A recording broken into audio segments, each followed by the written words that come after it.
I studied the VHS tape. It was one of those pop-in shells, the one that have an open slot in the center where you can throw in a camera cartridge and watch your home movies without having to process them at a film store. It was exactly what I was looking for. Any idea where this came from? I asked. No, the man replied, wiping away about a quarter of sweat that had gathered in his beard. The rest of it kept dripping on the remainder of his strange wares. He watched me with utter disdain, but I gave it another shot. Really? Where did you find it? Like, come on, a little bit of background would be nice. I'm not a boutique, buddy. You're at a flea market. You can either buy it or screw off. It's too hot to deal with this detective stuff, he said. But then, probably because I was the only customer at his stall, his tone softened. Got it from a storage unit auction. That's all I can tell ya. I don't keep track of this stuff, I just sell it. That's all the information that I needed. I paid the man and I took my mysterious prize home. Back in the early 2000s, I consumed YouTube vlogs like they were fine caviar, and I was a Russian oligarch. There was just something about being able to kick back and become an invisible observer in someone else's existence that really got to me. Don't get me wrong, I wasn't some desperate basement dweller. I still had a functioning life of my own. But when evening came and all of my responsibilities were checked off, I would jump behind my computer desk and take a break from reality. I would sit back and watch hours upon hours of other people's lives. I watched a lonely man beat cancer, a promising student struggle with pills, a teen mother who cracked under the pressure of her new responsibilities. I watched people overcome and spiral and regress. I watched slices of raw humanity from all across the globe, from the comfort of my own home. I got to get a taste of fates I never would have considered otherwise. A bunch of people speaking to inanimate objects reminded me that the world outside was vaster than I ever could conceive. And then the internet money rolled in and ruined it all. As soon as the people bearing their soul into the camera lens realized that they could get paid, all of the honesty seeped out of their videos. They built up the drama to get more views. They started hiring editors to make them look good. They started to advertise products that no one really needed. Whatever bond I felt to the lives that I had observed for so many years were broken. That rawness of human stories that I craved was gone. But I still craved it. That's when I started going to flea markets and buying abandoned home movies. What I found on those assorted VHS tapes and unlabeled DVDs was much better than anything I could hope for with YouTube. These people acted completely naturally. The awkward pauses, the obvious annoyances, the grumpy people who didn't want to be taped. It all made it so much easier to imagine that I was there. The fact that they didn't know I was watching made all the difference. Voyeurism, I know. That's what my girlfriend called it. She's my wife now and she still calls it that. But what is marriage if not a descent into accepting your partner's quirks? She treats the dog like she's our daughter, and unless she starts breastfeeding, you won't hear me complain. My flea market bargain trips usually get an eye roll out of her, but there was never any yelling involved. As I pulled up the driveway, however, Laura was waving her arms around, yelling, 3 hours? Are you serious, Ryan? 3 hours out of the city for some stupid tapes? Betty obediently stood by her, gazing up at her as if she was some type of Greek goddess. Her little sausage tail wagged a bit when she saw me walk up the porch, but after a quick glance, she shook her head and looked back up at my wife. I was just a background character in my dog's life.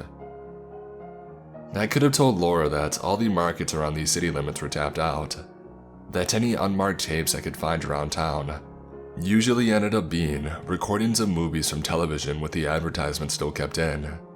But I didn't. This wasn't about the tapes. What's wrong? I asked. There's something broken in Betty's neck. I need to take her to the vet. I need to take her to the vet and my husband decides to drive out to some cornfield and look at adult movies. Laura hissed. The dog shook her head again and again. The tapes aren't that. They're... Echoes of the therapist we stopped going to bounced around in my skull. This was not the time nor place for that argument. Is something else wrong? I can't find her passport.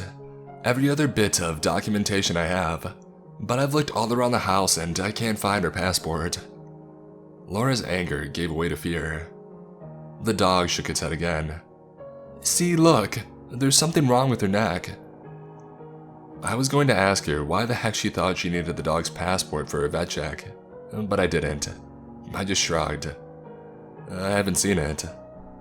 Well, I hope they take us without it, she said, as if the chance for Betty's neck getting checked out without travel documents was slim to none.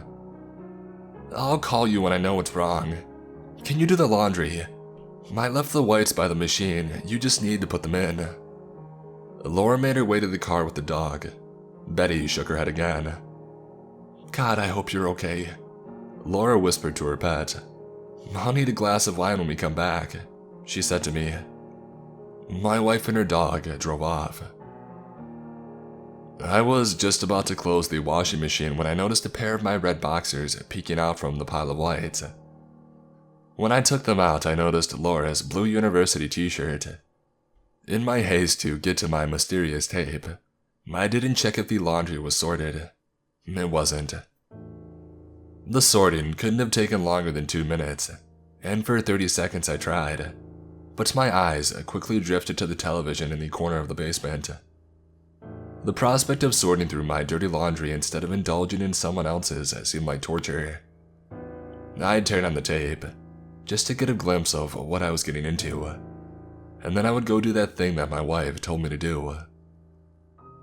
Within seconds of turning on the VCR, I knew that I wasn't going anywhere. The tape was exactly what I was craving. The timestamp in the lower right corner read, June 14th, 1994. We were inside of a fancy house. Nice marble staircases and oil paintings of mildly inbred aristocrats filled the screen as the camera shook and bobbed around the wedding reception. Whoever was behind the lens had no idea what they were doing. The zoom and shake of the video made it barely watchable. It was perfect. I could imagine standing there among the fancily dressed guests, watching someone swing around a hulking piece of Sony in utter confusion. A group of children wearing miniature suits and dresses ran by the camera. The boys made faces and giggled. One girl in a yellow dress waved to the lens. Jesus, Jessica, where were you? I've been looking for you. A hushed female whisper cut through the hubbub of the reception. I jumped for my remote to turn up the volume. I'm just recording stuff. Mary said she wanted a video of today. Jessica replied as she zoomed in on a very old man standing out into the ether. Well, there's a problem, the other voice hissed. What's wrong? The crowd walked around the old man like he didn't exist. Jessica swung the camera at a particularly uninteresting part of the carpet.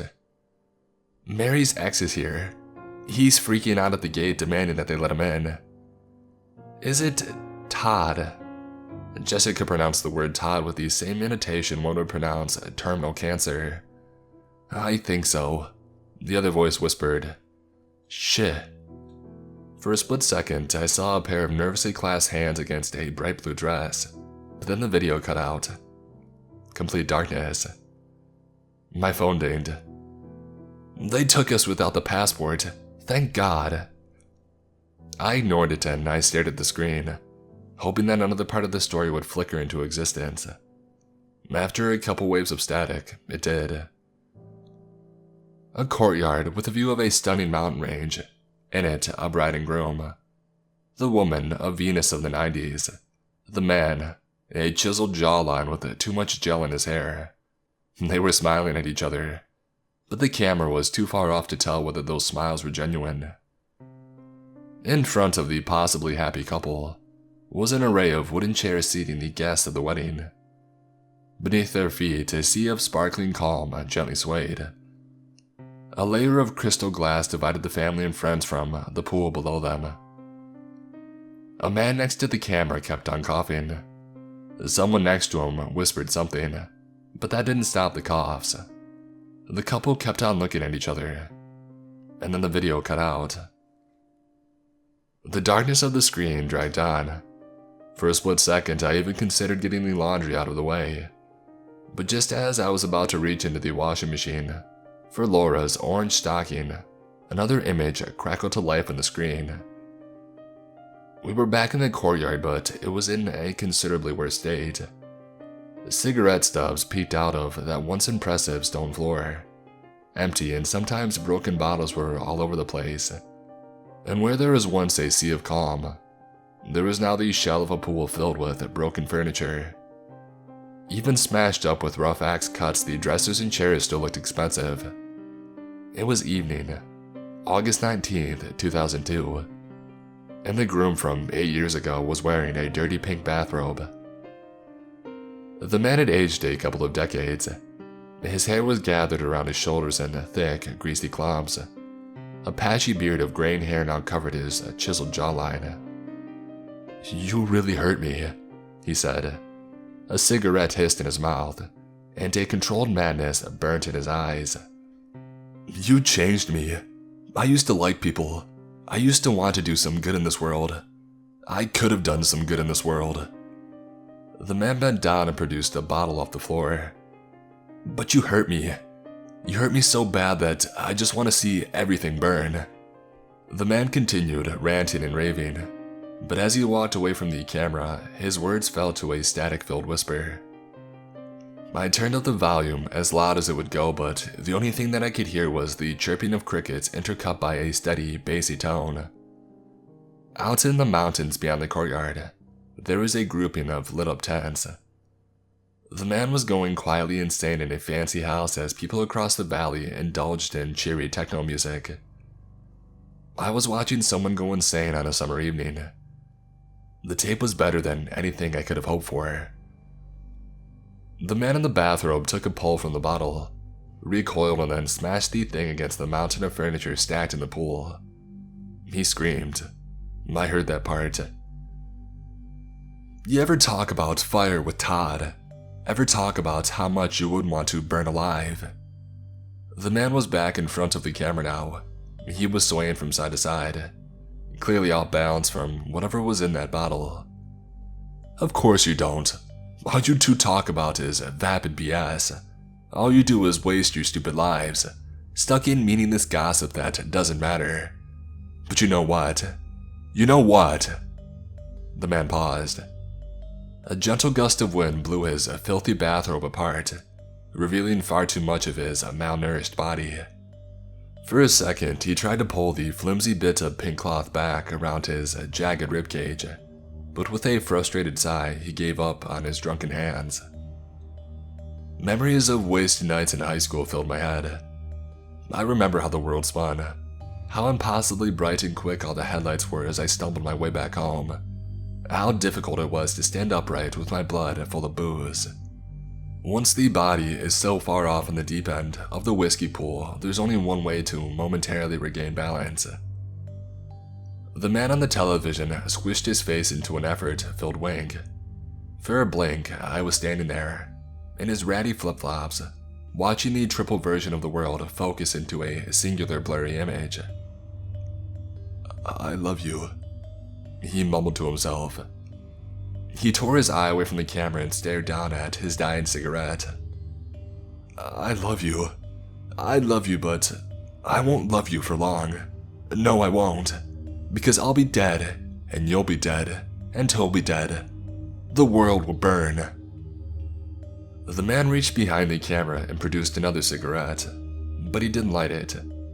He studied the stick of tobacco for a bit and then put it behind his ear. "How much do you know about fire?" he asked, reaching down. "You don't know crap about fire," he hissed, as he re-emerged off-screen with a jerry can. "I've been reading my great-uncle's books. They say old Vernon Zig was mad, but could a madman build all of this? Could a madman create an empire out of nothing? Could a madman? He spilled a bit of the gasoline out of the can as he waved around his arms. This calmed him down somewhat. The madman's voice dropped to a whisper. The music across the valley slowed down to a steady, slow heartbeat. I'd been reading Werner Zeg's books, and I know more about fire than your feeble mind ever could. He started. The words the man spoke came out in a controlled whisper, but the ideas that lingered in his monologue flickered with madness. Fire was not a tool that humanity discovered. It was a portal to another realm that our primitive ancestors had stumbled upon and were too simple to comprehend. He spoke of flames as if they were hands, as if the flashes of chemical energy that burst out of a bonfire were fingers from a different world that were desperately trying to claw themselves into our realm. My uncle warned of the power that exists in the fire. He spoke of Alexandria, of Peshtigo, of Bois du Cazier, of fires that ravaged humanity, but he spoke of them as if they were mistakes, as if they were lucky that the flames were put out. He was wrong. The man was a genius, but in this one essential thing he faltered. Each time that the burning god emerged, humanity was given a chance of becoming pure, and they spit out the embers of freedom. Every time that the burning god's arrival was postponed, it was a tragedy, but even that tragedy can be brought to rest. He went over to the pool and started pouring gasoline on the broken down furniture. As he poured, he spoke, but he was too far away from the camera's microphone. The music across the valley started to grow in tempo. The man started to punctuate his inaudible rant with manic shouts. I will summon him, he shouted. With the techno music playing in the background, he sounded like a misguided DJ, trying to hype up a tired dive bar. After the can ran dry, he produced another one, and resumed pouring and rambling. The man might have emptied out his pool and filled it with chopped up furniture, but he was far off in the deep end. Less than half a year after I got out of university, I also got out of my first real relationship. 5 years of raw connection in the trash and unemployment to boot. I was desperate for any form of affirmation in my life. I bought dozens of pickup artist books that offered to teach me the secret to making women want to sleep with me. Watching that broken man pour gasoline all over the antique furniture, a part of me felt his pain. It's not that difficult to fall for a cult when your heart is broken. My phone dinged again. There's something in Betty's ear. Doctor says not serious. She's such a trooper. Laundry done? I barely looked away from the television. The man in the bathrobe was done with the pouring. He was back in front of the camera now. A cigarette dangled from his lips. He was thinking. Fear broke through the mania in his eyes. He turned around and he looked at the festival across the valley. The sun had set by then, but bright lights flashed across the darkening sky from the music-filled tents. The man let out a desperate groan. For a second, it looked as if he would walk away from the fire to be, as if he would give up on whatever ritual he was trying to perform. But before he could give up, his right hand flew through the air. He slapped himself, dropping his cigarette. After he picked it up, he slapped himself again. I will summon him, he screamed at the camera as he lit up his smoke. And he will burn the world. He took one long puff of his cigarette and threw it into the pool. For a moment, he simply stood there.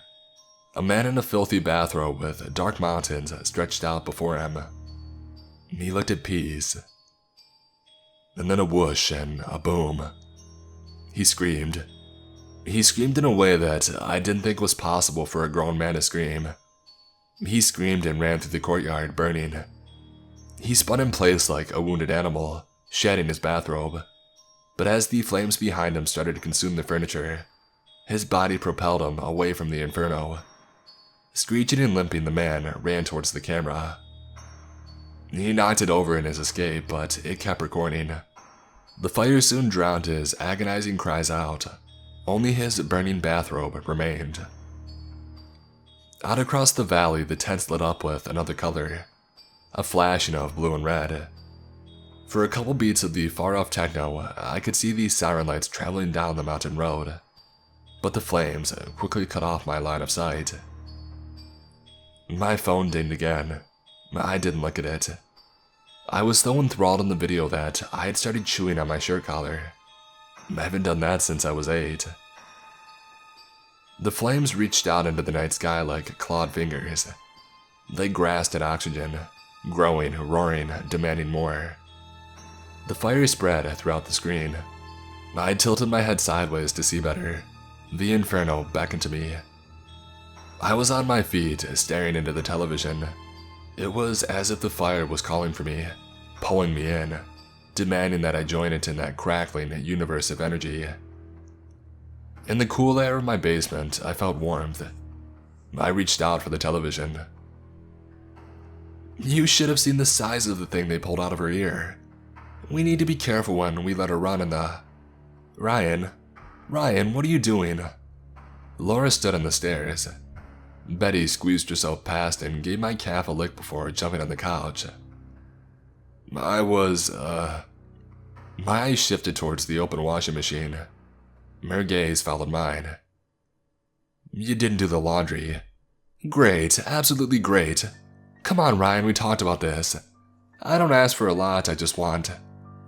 It took me a second to realize that she stopped talking. As she spoke, my eyes drifted back towards the screen. Out in that burning hellscape, I could see something move. I could see a beak. 2 orbs of blue flame stared back at me.